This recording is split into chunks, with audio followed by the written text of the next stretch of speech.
गरीब मायका। मोहिनी के 3 बेटे थे। पति खूब अच्छा कमाता और बड़े घर के ऐश सब था मोहिनी के जीवन में। लेकिन एक चीज जो नहीं थी वो थी सुकून। मेरी बहन और मेरा भाई दोनों गरीब, लेकिन मैं मेरे पास तो नोट की बरसात है। तभी मोहिनी की बहन बीना उसके दरवाजे आ जाती है। अरे मोहिनी कैसी है? मेरे घर में ना सिलेंडर खत्म हो गया है। तेरे पास तो इतने पैसे हैं, भरवा देना मेरा सिलेंडर। पैसे जैसे ही आ जाएंगे मैं दे दूंगी। तभी मोहिनी का पति राकेश आ जाता है। क्या है बिना, ये अपने घर की परेशानी हम लोगों के घर ना गाया करो। तुम्हारी बहन को तुम लोगों पर तरस आ जाता है और वो पैसे देने लग जाती है। मुझे ये बिल्कुल पसंद नहीं है। ओ जीजा जी, नहीं मैं तो वो बस अच्छा मैं चलती हूँ। बीना वहाँ से चली जाती है। उसके जाने के बाद अच्छा किया जो आपने सुना दिया। अरे न जाने क्या सोचकर मेरे घर आ जाती है कि जैसे यहाँ तो भंडारा भरा है। अरे कितना तो दे दिया। अच्छा जी जरा 1000 तो देना। वो बिन्नी दीदी है ना, उनके घर जा रही हूँ। उनका पोता हुआ है तो मुंह दिखाई दे दूंगी। हाँ, उन लोगों के आगे तो शो ऑफ किया करो। वो खुद को बड़ा अमीर शो करते हैं ना, दिखा दे कि तू भी किसी से कम नहीं है। हाँ जी, इसी के लिए तो जा रही हूँ। मोहिनी तैयार होकर अपनी बुआ की बेटी के घर जाती है, जहाँ उसके पोते का कार्यक्रम चल रहा होता है। वहाँ वीना भी आई होती है। अरे वीना, क्या जरूरत थी यहाँ आने की? तेरे घर पर गैस नहीं है तो वो भरा लेती। क्या करूँ मोहिनी, बुआ को बुरा लग जाता नहीं जाती तो। वैसे मेरे पास एक जोड़ा बच्चे का कपड़ा रखा था, वही अपनी चांदी के पायल के साथ देने जा रही हूँ। घर पर गैस थी नहीं, सोचा परिवार यहीं खाना खा लेगा, बाकी सुबह का सुबह देखा जाएगा। मोहिनी को बहन पर दया आ जाती है। वो पर्स से 1000 रुपए निकाल कर दे देती है। ले बिना, लेकिन पैसे वापस कर देना, तेरे जीजाजी हिसाब लेते हैं।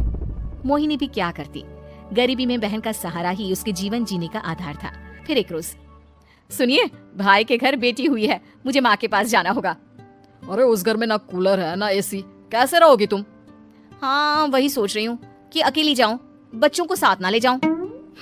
चली जाओ, लेकिन ये जो तुम अपने गरीब परिवार से मिलने चली जाती हो ना, मुझे बिल्कुल अच्छा नहीं लगता। पता नहीं मैं भी कैसे मैनेज करती हूँ, लेकिन क्या करूँ। मोहिनी भाई भाभी के घर आती है। मोहिनी कैसे आना हुआ? तू यहाँ हम लोगों के घर रह लेगी या फिर किसी होटल में रहेगी? क्या हो गया है माँ, मोहिनी को क्यों ऐसे बोल रहे हैं आप? अरे तू नहीं जानती अपनी ननद को, पैसे वाली है ना तो ऐड कुछ ज्यादा ही है। मोहिनी को माँ की बात का बुरा नहीं लगता है, क्योंकि उसे पता ही नहीं चलता कि माँ उसे जली कटी सुना रही है। वो भाभी की बच्ची के साथ लेन देन करती है और वहाँ से चली जाती है। उसके जाने के बाद, माँ क्यों आप मोहिनी को इतनी सारी बातें सुनाती हो? भाई का बेटा बोल पड़ता है। माँ क्योंकि दादी जानती है कि बुआ के अंदर घमंड है। सही बोल रहा है मोहन, बहू भले तुझे ना दिखता हो, लेकिन मुझे और मोहन को दिखता है कि वो कितनी घमंडी है। मोहिनी मायके आती है, जहाँ गरीबी के कारण चीजें कम होती हैं। इस मोहन के बच्चे को काम पर लगा दो ना, किसी दुकान या किसी होटल में बर्तन धो लिया करेगा, कम से कम 4 पैसे और आएंगे घर में। देख मोहिनी, माना तेरे पास पैसा है, लेकिन तेरे भाई के दिन इतने भी बुरे नहीं चल रहे कि वो अपने बच्चे की पढ़ाई रुकवाकर उससे बर्तन धुलवाए। मोहन माँ की ओर देखता है, जैसे आंखों से बोल रहा हो, देख लिया बुआ का हाल। हाँ मोहिनी, बात तो सही है, लेकिन अभी मोहन को पढ़ना है। आखिर तुम भी तो अपने दोनों बेटों को पढ़ा रही हो ना। मेरे बेटों से कैसे कंपेयर कर सकती हैं आप? अरे वो तो कलेक्टर बनेंगे। हाँ, कल को वो मोहन को नौकरी में रख लेंगे, क्यों? मोहिनी कुछ दिन और रहकर चली जाती है। धीरे धीरे दिन बीतता है। मोहन बड़ा होता है और कड़ी मेहनत से सफल भी हो जाता है। मोहिनी, माँ के जाने के बाद तो तुमने भाई भाभी के घर जाना छोड़ ही दिया, क्यों? वो क्या है ना, उन लोगों का घर छोटा है, मेरे बच्चे जाना ही नहीं चाहते। पर तुझे क्यों अचानक मायके की बात याद आ गई?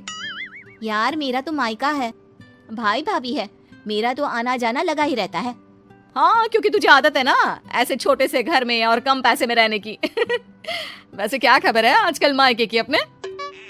अब वो घर छोटा और कम पैसे का नहीं रहा, क्योंकि मोहन तो बहुत बड़ा आदमी बन गया है। फिर क्या? मोहिनी भाभी को फोन करती है। मोहन किसी बड़ी कंपनी का मैनेजर हो गया है क्या भाभी? क्या ये सच है?